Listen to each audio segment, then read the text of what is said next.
Bob Huggins' team is not dead yet.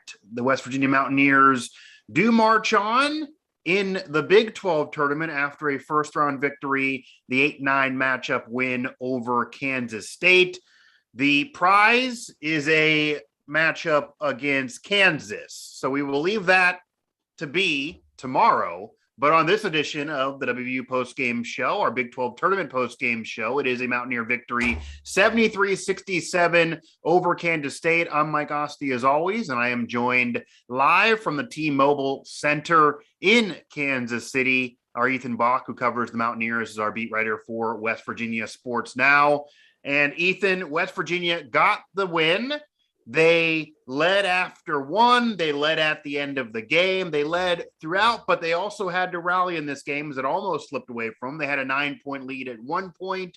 It kind of felt like they were going to win this game most of the way, but they did it with their best player having an off night, to say the very least. Taz Sherman failing to get into double digits in scoring, and McNeil having to lead the way, 7 for 10 from the field and 21 points in this game. How did West Virginia do this with Taz being so off? I get McNeil stepped up, and that's more than what you normally even get from McNeil, but I'd imagine West Virginia can't continue to win if Taz is going to continue to be that off. Yeah, I think a big factor that played in was not only did McNeil step up, but Lee Curry stepped up as well, 17 points. Just another scorer that was able to step up in replace of Taz Sherman. Also, what stuck out to me was the bigs played really well tonight. Out-rebounded Kansas State 33-28 and also had 32 points in the paint, which I can't tell you the last time they've won in a rebounding battle. Right. I cannot remember it. Certainly not one of the post-game shows we've done. Nope. And that's with them starting 6'8" Gabe Isaboyan at center today. So, but Polycap and Damon Kerrigan played really well off the bench.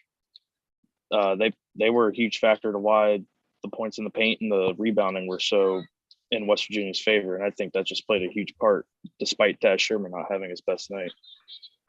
Yeah, and not having his best night, it kind of an understatement. He's also dissipated a little bit here during West Virginia's losing a skid here in the second half of the season. That also included injuries for Taz Sherman as well, as he did miss several games in one of the two 7-game losing streaks this year, but only 4 for 11, 9 points. McNeil, as I said, had 21, 7 for 10. So not only 21 points, but a very efficient 21 points on the board for McNeil. Bridges had 7, which is about what you've been getting from Bridges. You'd like to have more, but 7, okay, it could be worse. He's still the third leading scorer, even when Taz has an off night, so he can't step up beyond that. Johnson with 5, that pretty much shuts out the starting lineup, even though Gabe did get a basket in addition to what he did otherwise. Curry, as you mentioned, 17 points, 6 for 12. Without that, they don't win this game. If I had to hand out an MVP award to this first round Big 12 tournament win, as West Virginia is in these must wins to even have a chance really at getting into March Madness, so aside from winning this whole tournament, which seems like almost an impossibility with how they've been playing recently, maybe you give it to Curry even more than McNeil. But separate from those two, because they played really, really well, and obviously Taz needs to be better against Kansas for them to have a chance, and certainly was a bad night at the office for Taz Sherman on this biggest stage. What do you think went wrong for Taz? And is this an isolated incident of just a bad night for Taz Sherman?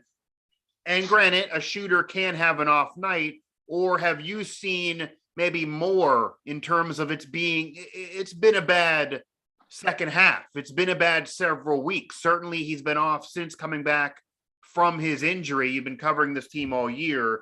Just a bad night for Taz and what happened, or is it more of a problem for Taz Sherman not able to carry this team like he was the first half of the year when they were winning?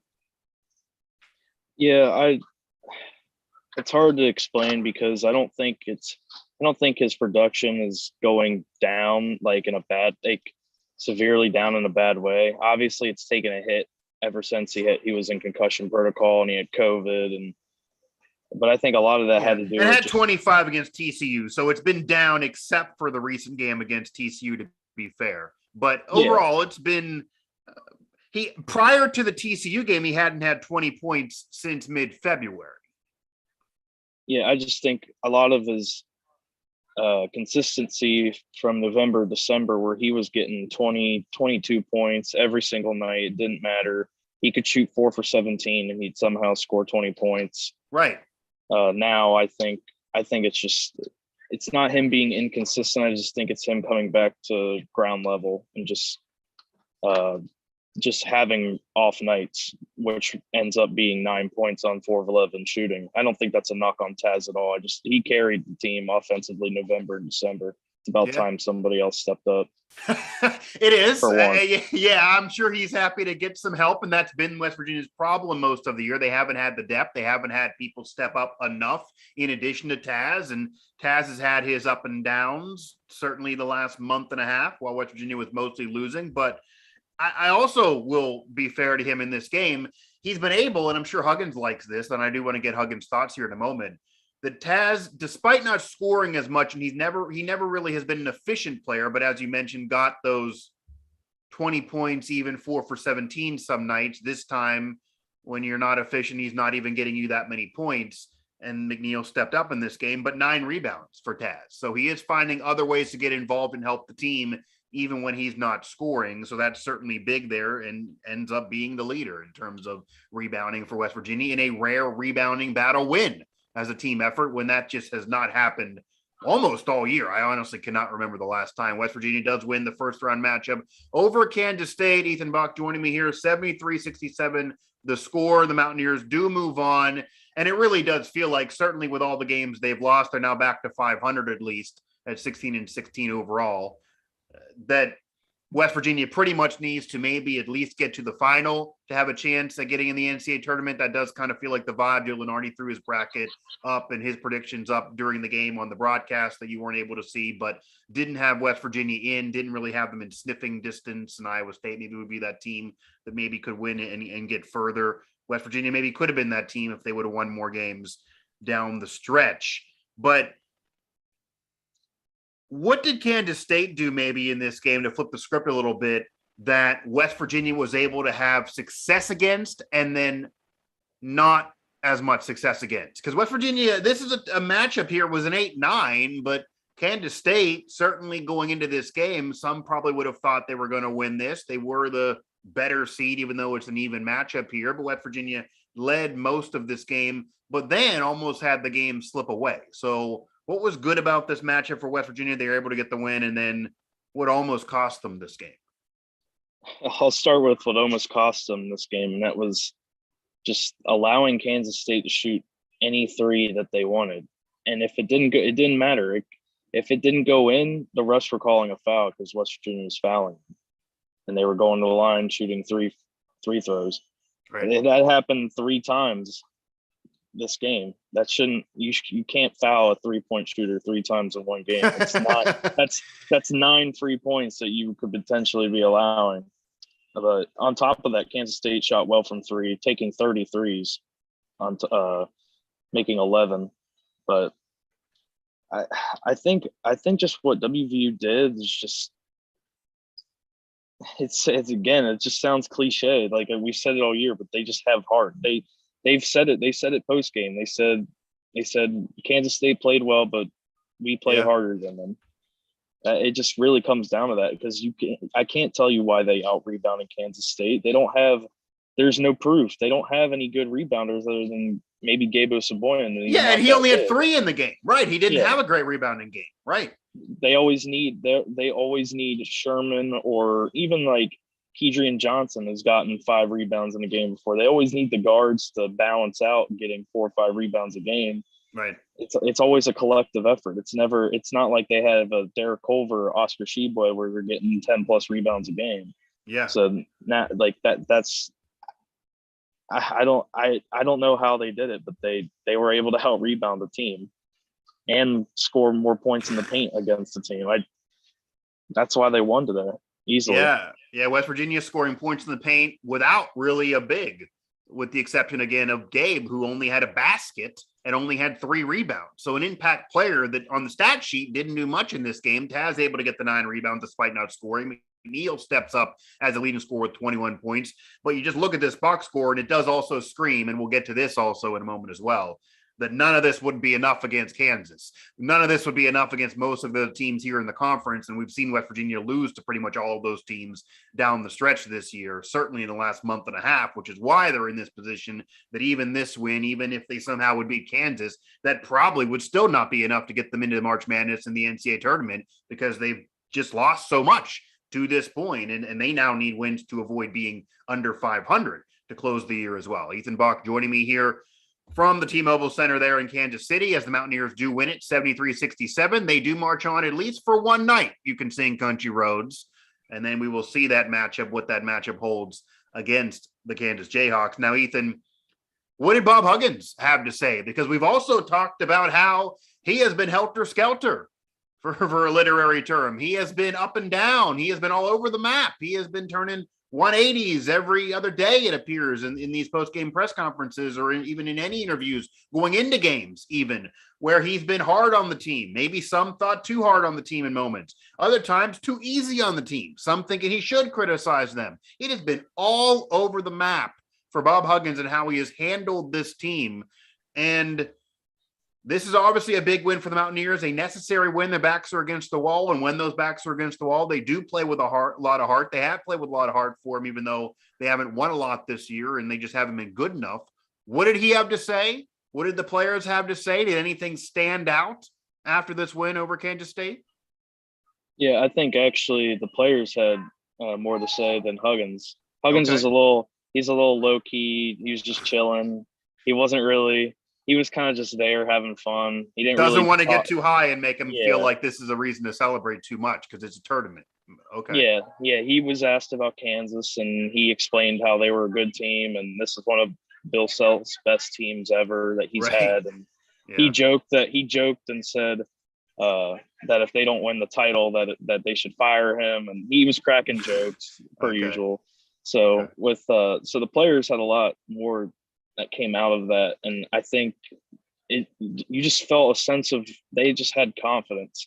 Malik Curry, Sean McNeil, and Taz Sherman spoke at the podium, and they all spoke like it was like a new team. Like the last 2 months, it's just been kind of down, and we just got to break this losing streak. And now they're like, we can do anything. We can shock the world. They didn't say that tonight, but they've said it in the past, and I know that's what the attitude that they have. That's the attitude you got to have. I mean, there's going to be naysayers that are going to say that, hey, if you would have maybe had more of a sense of urgency in late January and early February, you wouldn't be in this situation. And this team at 13-2 at one point should at least be a tournament team, even if they don't win the conference tournament. As hard as this conference tournament is, it feels impossible to win it or even get to the final. But they have the right attitude now, at least, and they did play like it against Kansas State, and their backs are against the wall. In a way, they're almost playing with house money, and that almost kind of feels like the vibe a little bit now. They know that they're probably not getting in unless they keep on winning, so if they want to keep on having a relevant season outside of maybe the NIT, you got to keep on winning. So maybe the pressure's off in a weird way, even though, obviously, they did kind of putter away the season and the opportunity prior to the Big 12 tournament here. Now, we have to preview Kansas. Don't know if we're going to be able to do a post-game show after that game, I will tell you. So I do want to talk Kansas right now. Obviously, that's the next one in front of the Mountaineers. That's not going to be easy at all. Kansas and Baylor both have a chance of being a number one overall seed, or at least a number one seed, certainly with Gonzaga probably the number one overall, but a number one seed in the NCAA tournament. And one of them will not be able to win this conference tournament, obviously, which might bump them down. But Kansas certainly could be the Big 12 winner. They certainly could do it even over Baylor as the defending champ.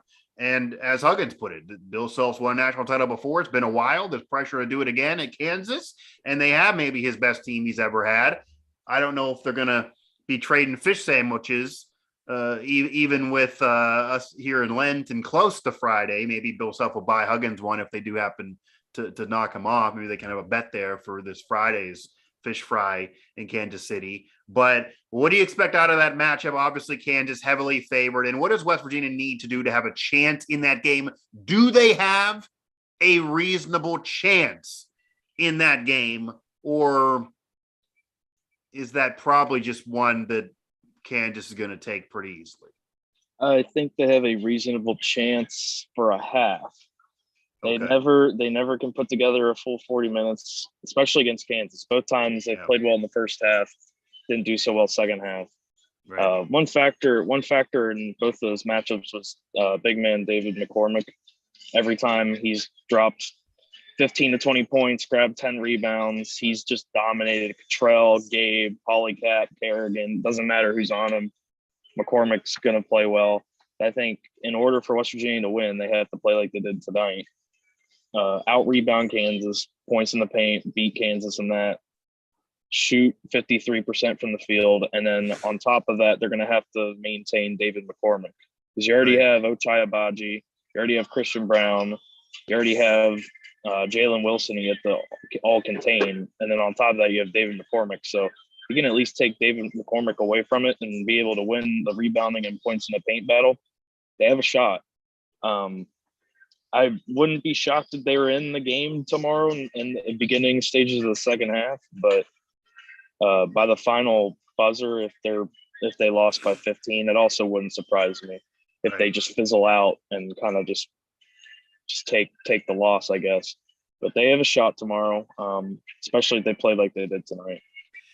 If they play like they did tonight, and maybe even more, they probably need to give more than tonight. Obviously, you want to win the rebounding battle, and that would be a big boost in a matchup against a team like Kansas. But Taz has to score more, even if he's taking more shots and missing more shots. I'm sure Huggins is probably telling him, "Look, this is our season. Shoot the lights out, and if you go 3 for 25, it'll look embarrassing, but it's better than 2 for 10. We got to try."